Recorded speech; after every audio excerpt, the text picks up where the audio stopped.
Ketakutan bukan dari Tuhan. Si pencuri datang untuk mencuri, membunuh dan misalkan. Banyak yang mati kan? Banyak binasa. Mencuri apa yang dicuri? Damai sejahtera. Damai sejahtera dicuri karena kebodohannya, karena kurang pengetahuan. Akhirnya mati sia-sia dan masuk binasa. Nah, itu yang terjadi. Kenapa sia-sia? Karena kurang pengetahuan. Pengetahuannya apa? Kalau kita banyak pikiran, asam lambung ini akan berhubungan dengan reaksi kimia di dalam tubuh. Kalau kita banyak pikiran, kita penuh dengan ketakutan, di tubuh manusia akan bergolak reaksi kimia beracun. Ya, dan selnya juga akan. Ya, yang saya sebut dengan hormon kortisol. Dia akan memicu asam lambung naik. Nah, asam lambung yang naik akan menutupi pernafasan kita dan slim itu akan menjadi lengket seperti lem. Nah, ketika pori-pori sel itu tertutup, kan sel ini kan punya pernafasan juga, Pak. Punya pembuangan, ya, sel. Dia hidup. Kalau dia shutdown, terus kemudian kepanikan dan ketakutan itu semakin menggila, dan akhirnya si asam lambung tidak bisa menembus ini, dia akan mendesak ke jantung. Makanya rata-rata kena jantung dan kena ini napasan. Nah, seperti itu. Semua karena pikiran. Orang kalau punya pikiran, Pak, pikiran negatif, lemah, Pak, badan. Otomatis. Makanya hati yang gembira adalah obat. Manjur. Nah, kenapa manjur?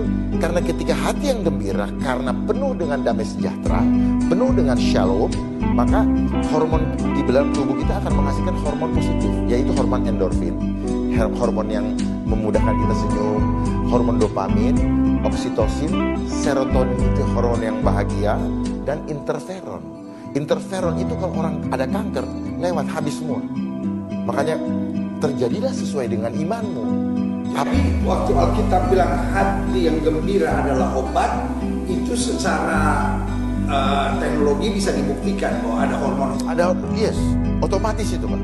Karena tubuh kita sudah diperlengkapi oleh senjata oleh Tuhan untuk merecovery dirinya sendiri tanpa bantuan dari luar.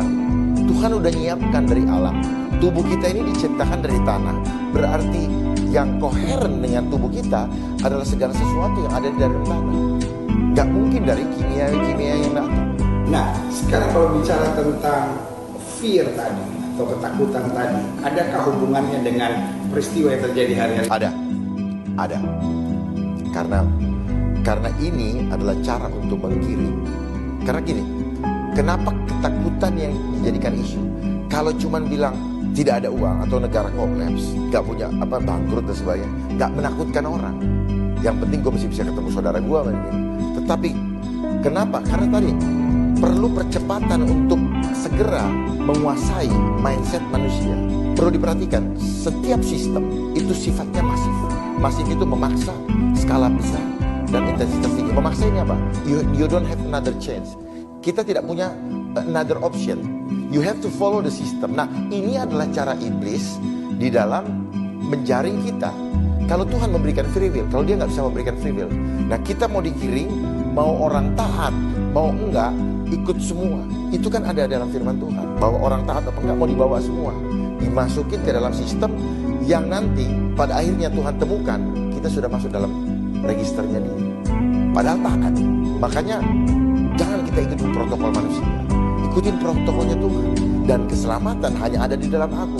Tetapi yang ketika kita hanya mengikuti protokol manusia, tidak ada jaminan keselamatan. Itu yang membuat sampai sekarang orang selalu khawatir hidupnya. Banyak orang melakukan sesuatu dengan lata, karena dia make, gue make. Padahal walaupun dia sembunyi di lemari besi, kalau ketakutannya masih ada, nggak ada gunanya. Karena di mindsetnya, Pak, begitu di sini takut, sini coba taruh pikiran Kristus. Oh, beda, firm. Dan saya bisa buktikan secara objektif, Pak. Ketika kita mengatakan Tuhanku dahsyat, maka tubuh kita kuat. Ketika saya memikirkan kekhawatiran, tubuh kita lemah. Saya bisa buktikan. Bagaimana buktikan? Saya izin, Pak. Ini namanya muscle test. Kenceng ya. Tahan ya. Nah, kayak gini. Tuhanku dahsyat. Tuhanku dahsyat. Tuhanku dahsyat. Iya, selesai. Aku khawatir. Tahan ya Pak Pendeta. Ya. Kuat tuh. Kalau pabrik kan bisa Ya. kuat tuh. Tuhanku dahsyat. Tuhan dahsyat. Yes. Kuat. Ya. Aku khawatir. Aku khawatir. Kuat. Jadi ini yang saya bilang, sel itu cerdas, Pak. Ulang. Tahan. Tuhan dahsyat. Cukup sekali aja dalam hati juga udah jadi. Ya. Sekarang, aduh, khawatir. Coba Papa bilang gini, COVID. COVID. Covid. Aku sehat. Aku sehat. Itulah sel, Pak. Sel. Jadi Terbukti ini. jadi inilah gelombang.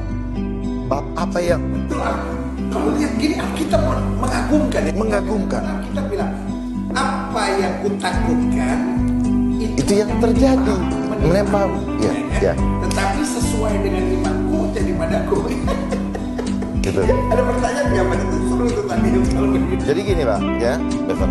Nah, Kalau Papa kan lebih Alkitabiah kan, Papa kan S1 teologi. Kalau saya cuma mau nanya straight to the point, Bang. COVID-19 itu ada nggak sih, Bang? sebagai anak Tuhan, saya percaya penyertaan Tuhan sempurna. Ini hanya seperti iklan, ya. Bagi saya, ini pendapat pribadi.